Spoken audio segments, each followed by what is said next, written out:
Police officer Ted Boyd gripped the steering wheel of his patrol car as the October rain turned Riverside Drive into a river of black glass. It was October 17th, 23 years to the exact day. His jaw tightened as he approached mile marker 14, the spot where everything remained unfinished, where Margaret Holloway's silver Mercedes had been found empty, driver's door open, engine still running, headlights cutting through the fog like questions that would never be answered. It was on this stretch of road, at this exact marker, where the town's beloved philanthropist vanished without a trace, leaving behind a fortune, a mystery, and a young officer who would spend the next 2 decades searching for answers he could never find. He made this drive every year, patrolling this same route at 6:47 p.m., the exact time her car was estimated to have been abandoned, searching for something, anything that might explain what happened to the woman who saved struggling families, who rescued abandoned animals, who gave everything to everyone except, apparently, herself. 23 years of driving this road, of checking the case file one more time, of hoping this anniversary would be different. But this year would be different. This year, at the exact spot where Margaret Holloway disappeared, Ted would find a small German Shepherd puppy sitting in the center of the road, staring directly at his headlights as if it had been waiting for him. And he would face the most impossible choice of his career. What happened next would change everything Ted believed about loyalty, about obsession, and about whether a man haunted by failure could ever find redemption. If stories like this move you, please subscribe to Loyal Hearts Chronicles. Every subscription helps us share more extraordinary tales of the unbreakable bonds between humans and animals and strengthens our community of people who believe that some mysteries are solved not by logic alone, but by trust. Your support means these incredible stories reach hearts that need them most. Ted had survived his career with commendations. Margaret Holloway's case remained unsolved for 23 years while he carried the weight of that failure like a stone in his chest. 23 years of Captain Morrison asking him to let it go, of his ex-wife Jennifer saying he loved a ghost more than he loved his family, of his daughter Amy refusing his calls because she knew he was thinking about mile marker 14 again instead of her piano recital, her graduation, her wedding. 23 years of therapy sessions where the department psychologist asked gentle questions Ted could not answer. How do you explain that some cases don't just haunt you, they define you? How do you tell someone that you've measured your entire worth by the one person you couldn't save, the one truth you couldn't uncover? His apartment in Millbrook was a shrine to obsession.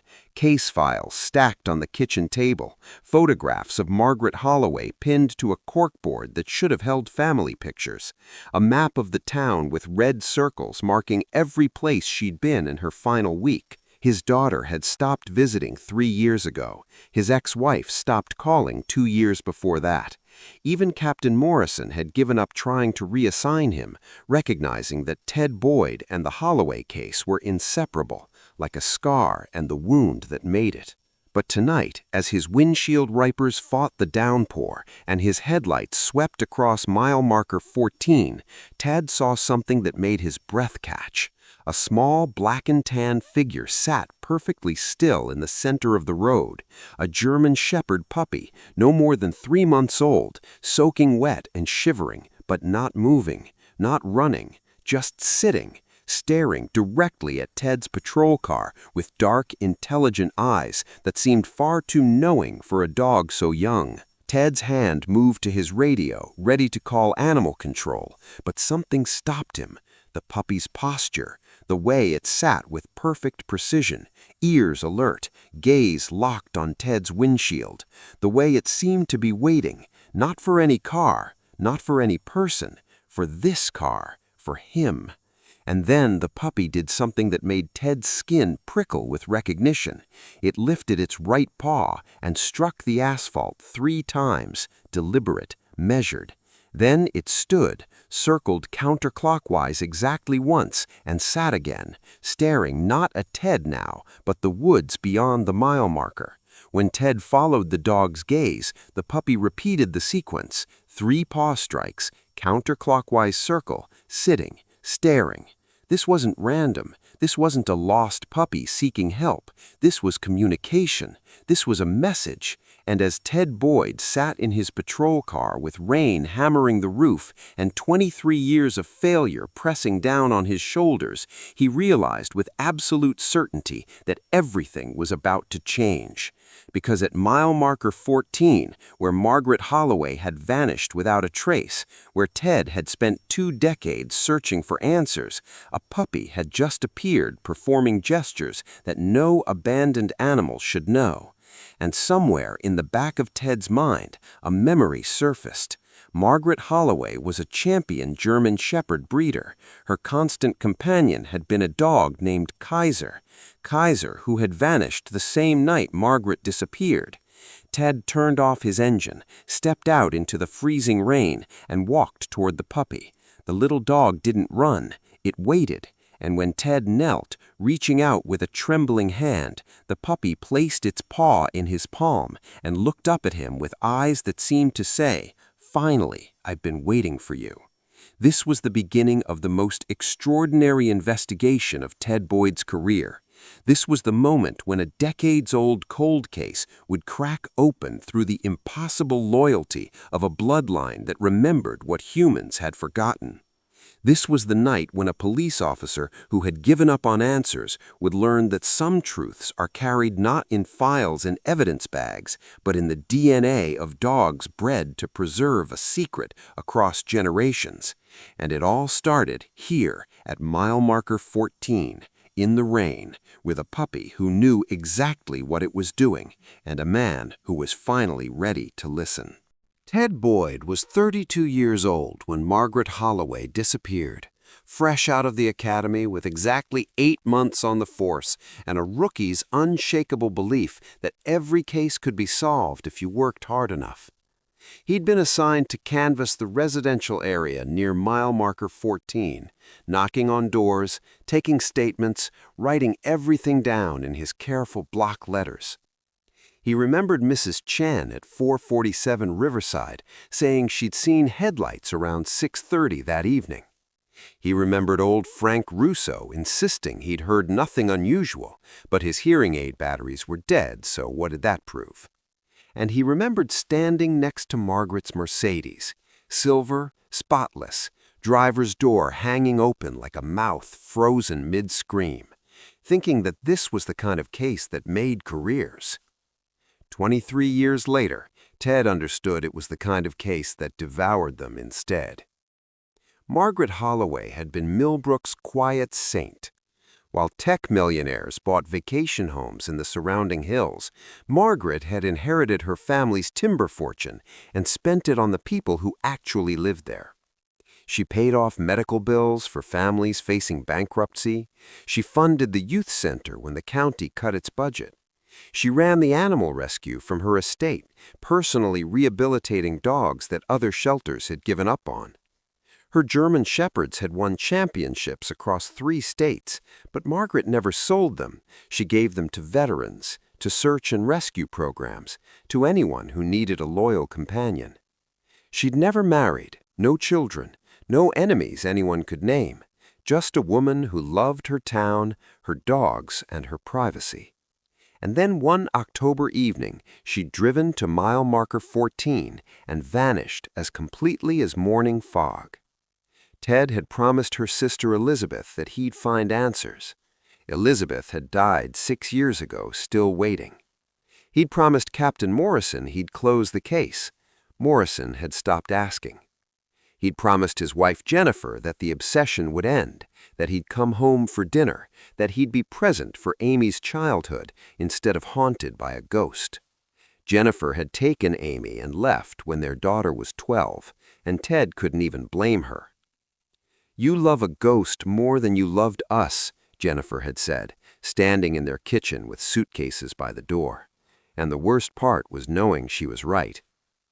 The case files lived in his apartment now, spread across surfaces that should have held family photos. Red pens marked locations on maps. Timelines covered his walls. Every October 17th, he drove to mile marker 14 at exactly 6:47 p.m. and sat in his patrol car, hoping for revelation that never came. "Let it die, Boyd," Captain Morrison had said 3 months ago, the day Ted declined his retirement party planning. Let her rest. But Ted couldn't, because 23 years ago, a rookie officer had made a promise to find the truth. And that promise had become his entire identity, the measuring stick of his worth, the reason he kept putting on the uniform even after everything else had fallen away. One case, one woman, 23 years. And tonight, finally, an answer was waiting for him in the rain. The puppy didn't flinch when Ted's boots splashed through the puddles toward him. Most strays would have bolted. Most abandoned animals carried the skittish energy of betrayal, the learned wariness of creatures who'd trusted humans once and paid the price. But this German Shepherd puppy sat with military precision, rain streaming down his black and tan coat, dark eyes locked on Ted's face with an intensity that made the officer's pulse quicken. Ted knelt slowly, extending his hand palm up. "Hey there, little guy, you lost?" The puppy's response stopped Ted cold. 3 deliberate strikes of the right front paw against the wet asphalt. Tap, tap, tap. Each impact measured and intentional. Then the puppy stood, circled counterclockwise exactly once, and sat again. This time his gaze shifted past Ted toward the tree line beyond mile marker 14, staring at a specific point in the darkness as if something vital waited there. Ted followed the dog's gaze, seeing nothing but rain and shadows. When he looked back, the puppy repeated the sequence.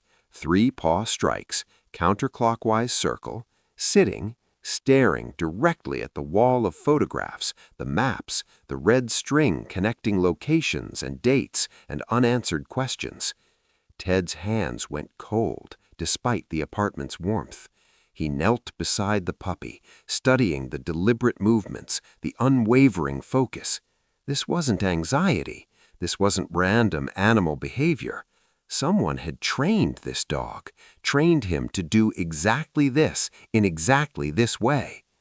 "This isn't random," Ted said aloud, his voice barely above a whisper.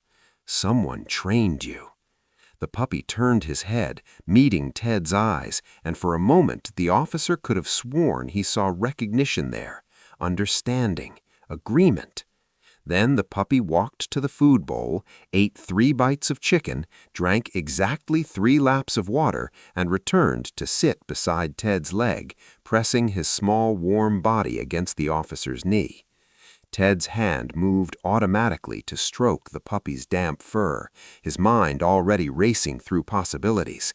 Margaret Holloway had bred German Shepherds, champion dogs, brilliant dogs, dogs trained beyond standard commands, according to the old canine officers who'd known her.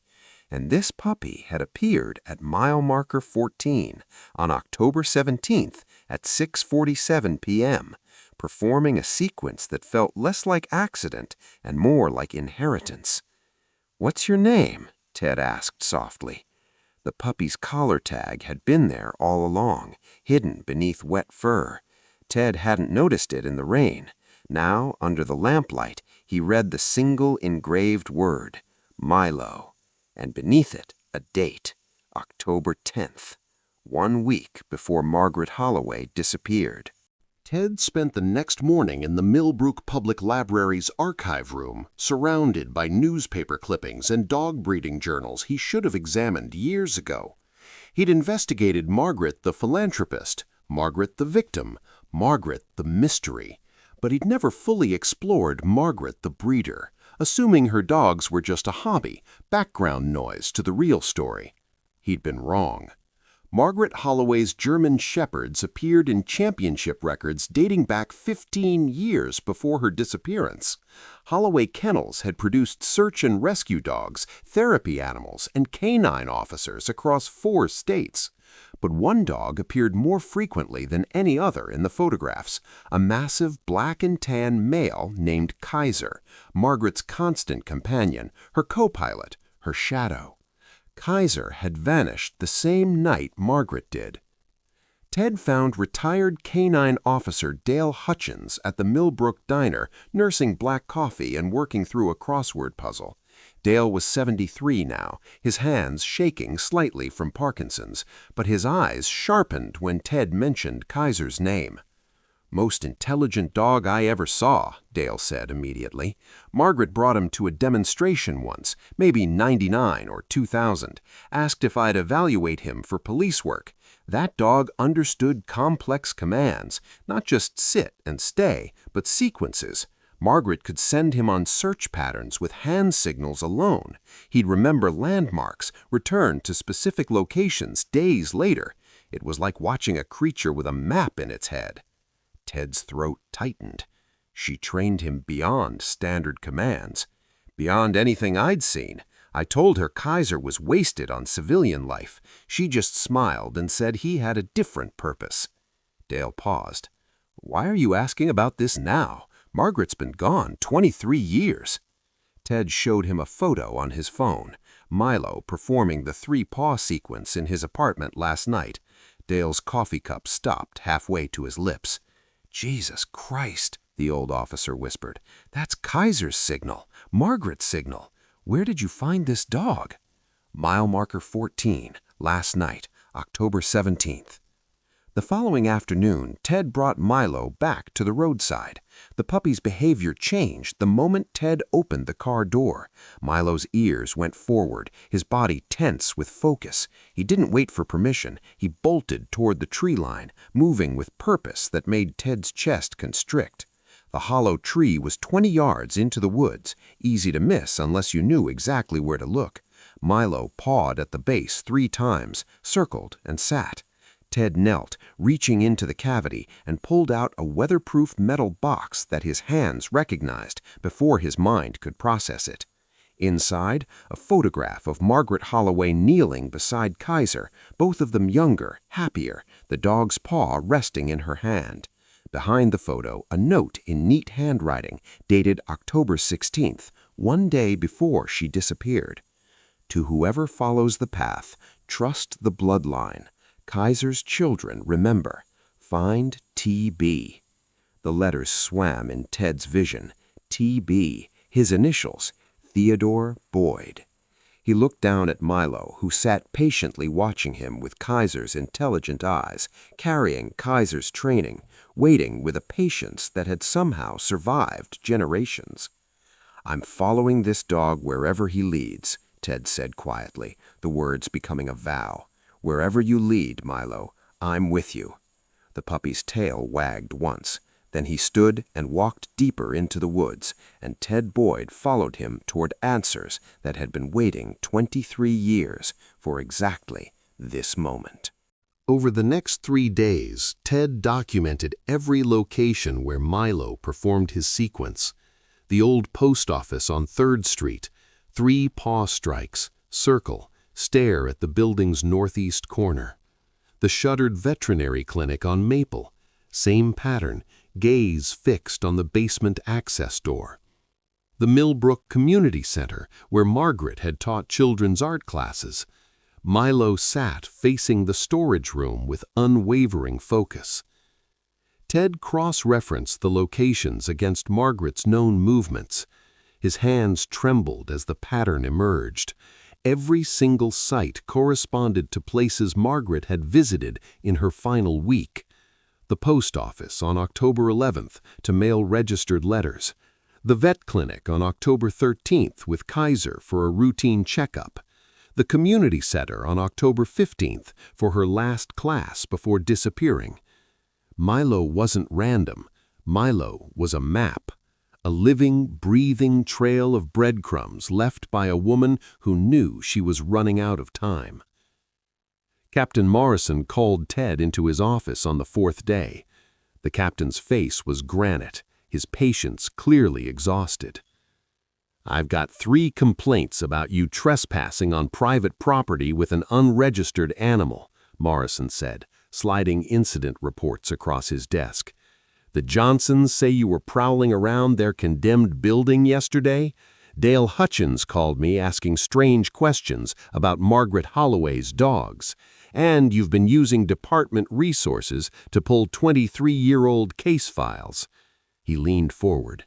"Drop this or face suspension, Boyd. I mean it this time." Ted looked at the reports, then at Milo waiting patiently in the hallway outside the office, then back at Morrison. The choice crystallized with perfect clarity. "I'm taking personal leave," Ted said. "All of it. 3 months if I have left." "Ted?" "I'm close, Captain. Closer than I've ever been." Ted stood. "I can't explain how I know, but this dog is the answer, and I'm following him wherever he leads." Morrison's expression shifted from anger to something sadder. Pity, maybe, or recognition of a man too far gone to pull back. "Your retirement party is in 3 months, the captain said quietly. "Don't throw it all away on a ghost, Ted." But Ted was already walking out. Margaret's estate sat on 12 acres at the edge of town, the mansion condemned after years of neglect and vandalism. Ted and Milo approached through overgrown gardens where champion roses had once bloomed. The puppy led him through a broken window, across floors covered in debris and graffiti, up stairs that groaned dangerously under Ted's weight. In what had been Margaret's study, Milo performed his sequence in front of the fireplace. Ted examined the brick facade until he found it. One loose brick, recently disturbed despite decades of abandonment. Behind it, wrapped in plastic, journal pages dated October 12th through October 16th. "CR knows I found the discrepancies. He's been stealing from the foundation for years. $12 million, maybe more. I confronted him today, and he looked at me like I was already dead. I have to document everything. I have to protect the money meant for families who need it. But I'm afraid, so afraid." Ted's vision blurred. CR, Charles Reeves, Margaret's business partner, now Millbrook's most respected philanthropist. Milo pressed against Ted's leg, a warm, solid presence. Ted's hand dropped to stroke the puppy's head, and he realized with sudden clarity that somewhere in the chaos of following this impossible trail, he'd stopped treating Milo like evidence and started treating him like a partner, like family. "We're going to find her," Ted said. "We're going to finish this."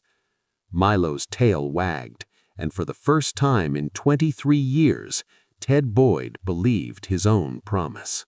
The Millbrook Bank building had been abandoned for 15 years, its Art Deco facade crumbling behind chain-link fencing and no trespassing signs. Ted cut the lock with bolt cutters at 2 a.m., Milo trotting beside him through shadows that felt thick with secrets.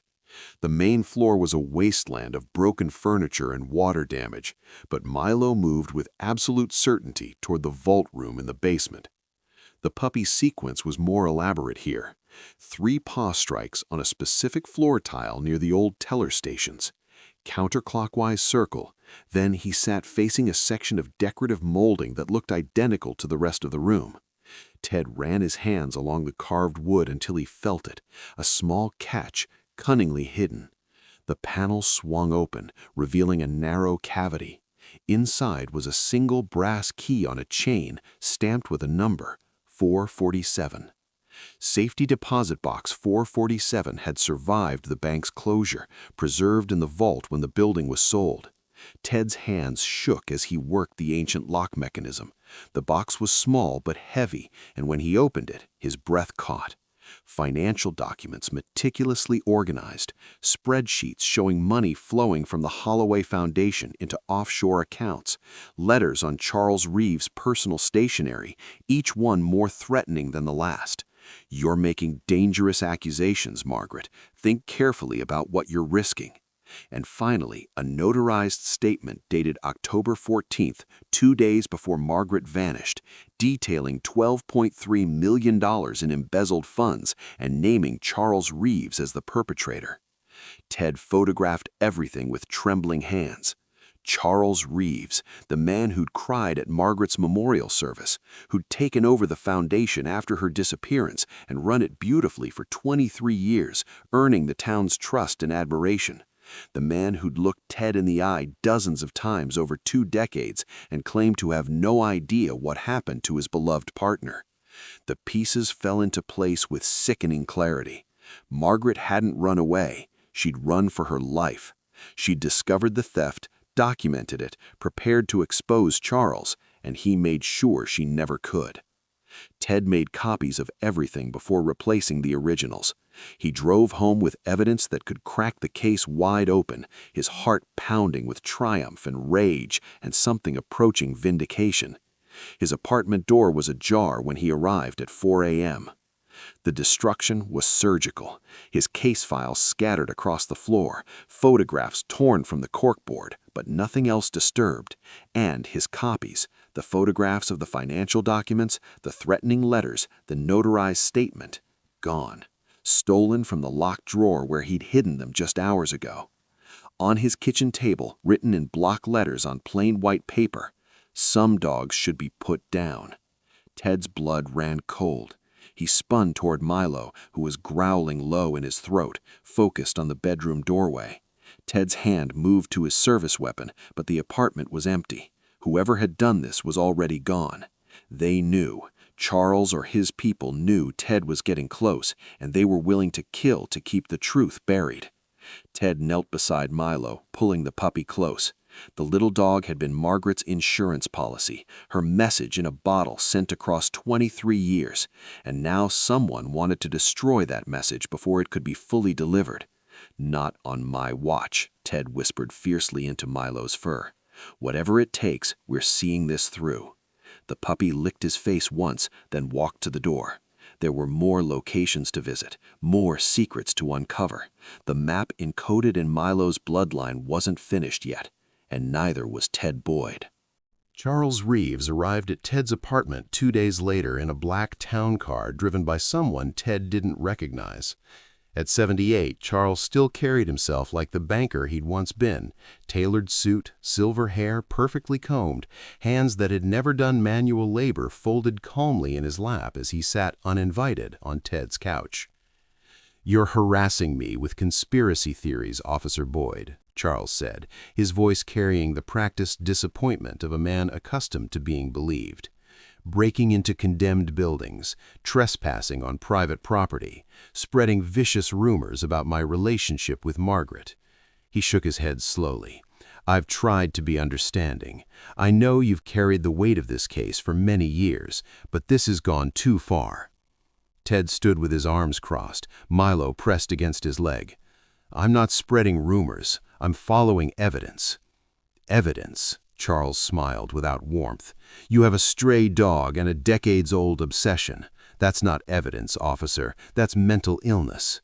He stood, brushing invisible lint from his slacks. "I've spoken with several town council members, with the district attorney, with your Captain Morrison. The consensus is clear. You need help, not encouragement. If you continue this harassment, I'll have no choice but to pursue legal action."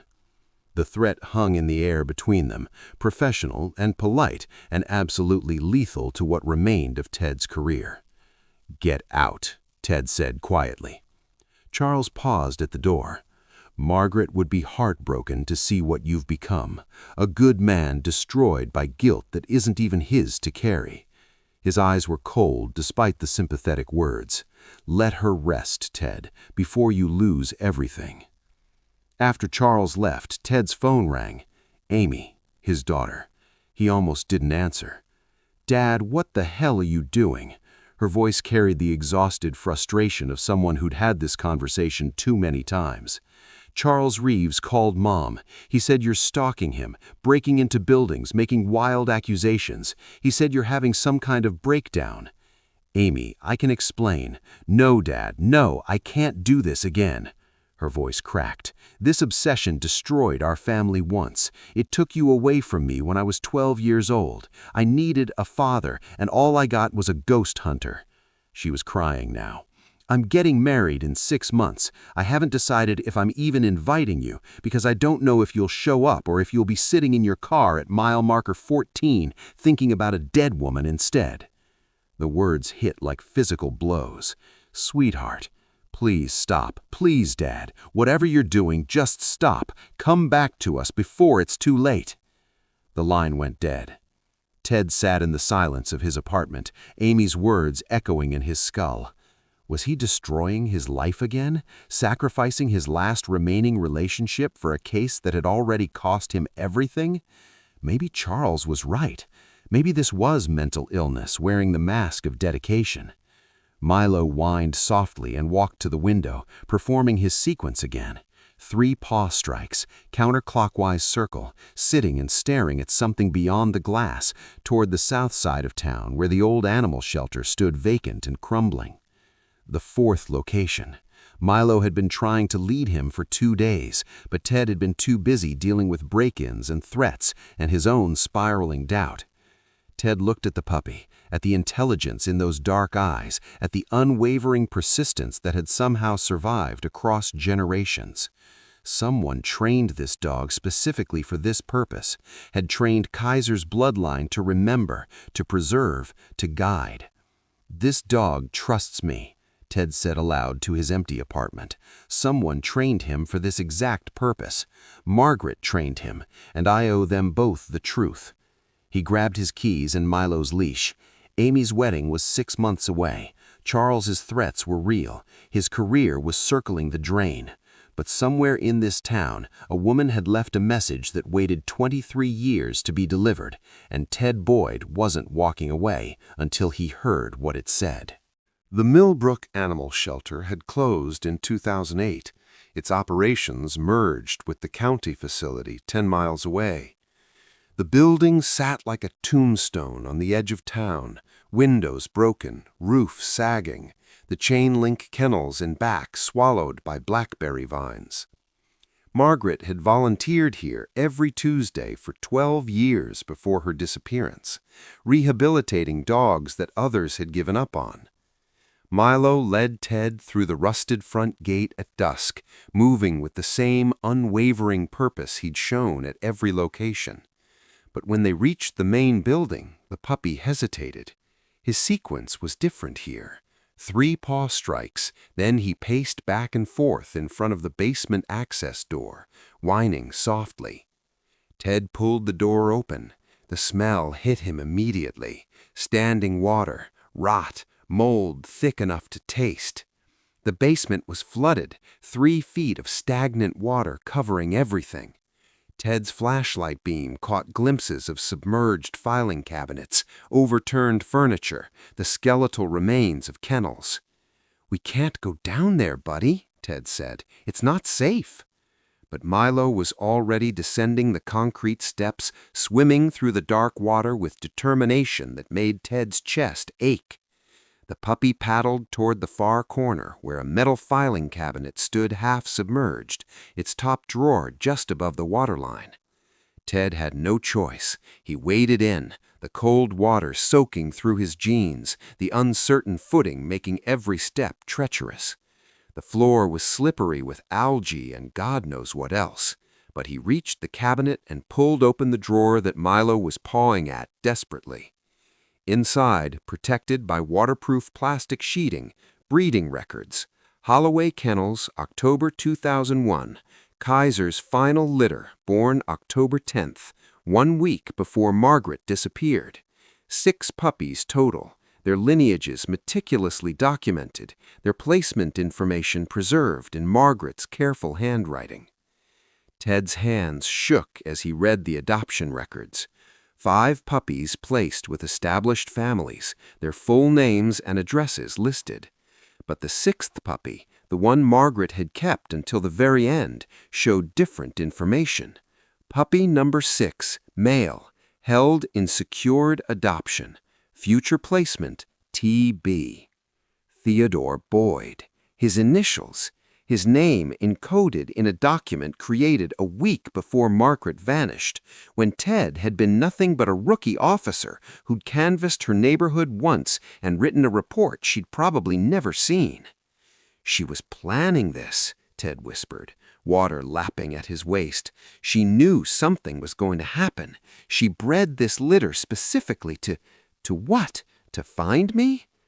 But the records offered no more answers, no 5th location, no next clue, just proof that Margaret Holloway had orchestrated something elaborate and desperate in her final days, and that somehow, impossibly, she'd known to trust a young officer she'd barely met.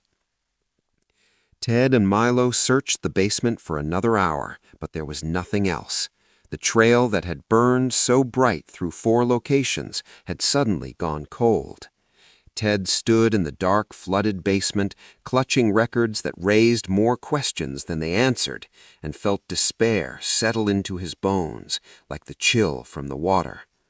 "I've come this far, and there's nothing more," he said to Milo, who paddled circles around him, still searching. "Whatever she planned, whatever message she tried to send, it ends here. The water destroyed the rest." Milo whined, a sound of pure frustration, and Ted understood completely. They'd been so close, but 23 years and a flooded basement erased whatever came next. They left the shelter as full dark settled over Millbrook. Ted drove home in silence, Milo curled on the passenger seat, both of them soaked and exhausted and defeated. The case that had defined Ted's entire career would remain unsolved. Margaret's desperate plan would die incomplete. And somewhere, Charles Reeves was probably sleeping soundly, believing he'd won. Ted woke at 3 a.m. with the answer burning in his mind like revelation. He'd been thinking about this wrong. The locations weren't the message, they were just the path. The documents weren't the evidence, they were just confirmation. The real message, the one that had survived 23 years intact, was Milo himself. He called Dr. Sarah Chen at the veterinary genetics lab at 8 a.m., probably waking her. "I need a full DNA panel on a German Shepherd puppy, complete lineage mapping going back as far as you can trace." "Ted, that's expensive, and it takes however much it costs, however long it takes. This is everything." The results came back 4 days later. Dr. Chen's voice was strange when she called, excited and confused in equal measure. "Ted, this dog's genetics are remarkable. I've never seen such a pure bloodline maintained across multiple generations. Milo is Kaiser's direct descendant through 4 generations of carefully controlled breeding. No outcrossing, no variation. Someone's been breeding these dogs specifically, maintaining the exact bloodline with scientific precision." Ted's hands trembled as he held the genetic report. 4 generations, 23 years of breeding. Someone had been continuing Margaret's work, preserving Kaiser's line, waiting for the right moment to place Milo at mile marker 14. "There's a microchip," Dr. Chen added, "registered to a trust, Holloway Preservation Trust. The address is listed as a P.O. box, but I managed to track the trust's property tax payments. There's a cabin 40 miles outside Millbrook in the National Forest." The cabin came into view when Ted's breath caught. It was small but well-maintained, smoke rising from the chimney, a garden flourishing despite the October chill. Someone lived here, had lived here for a long time, judging by the established perennials and the worn path to the woodshed. Milo didn't wait for Ted to open the car door. The puppy squeezed through the window Ted had cracked and bolted toward the cabin's front porch. Ted followed, his heart hammering so hard he could hear blood rushing in his ears. On the porch, Milo performed his sequence one final time. 3 paw strikes on the weathered wood, counterclockwise circle, sitting, staring at the door with absolute certainty. Ted raised his hand to knock, but before his knuckles touched wood, the door swung open. The woman standing there was older, her hair silver instead of dark brown, her face lined with years that Ted hadn't witnessed. But her eyes, those intelligent, kind eyes that looked out from every photograph in his case files, were unmistakable. Margaret Holloway, 71 years old and very much alive, looked at Ted Boyd with a profound relief and said, "I've been waiting for you." Ted's knees nearly buckled. 23 years of questions, of obsession, of failure suddenly crystallizing into this single impossible moment. Margaret was alive. She'd been alive this entire time, hidden away, breeding dogs that remembered what she couldn't say aloud. "How?" Ted whispered. Margaret knelt slowly, and Milo walked into her arms like coming home. She buried her face in the puppy's fur for a long moment before looking up at Ted with tears streaming down her weathered cheeks.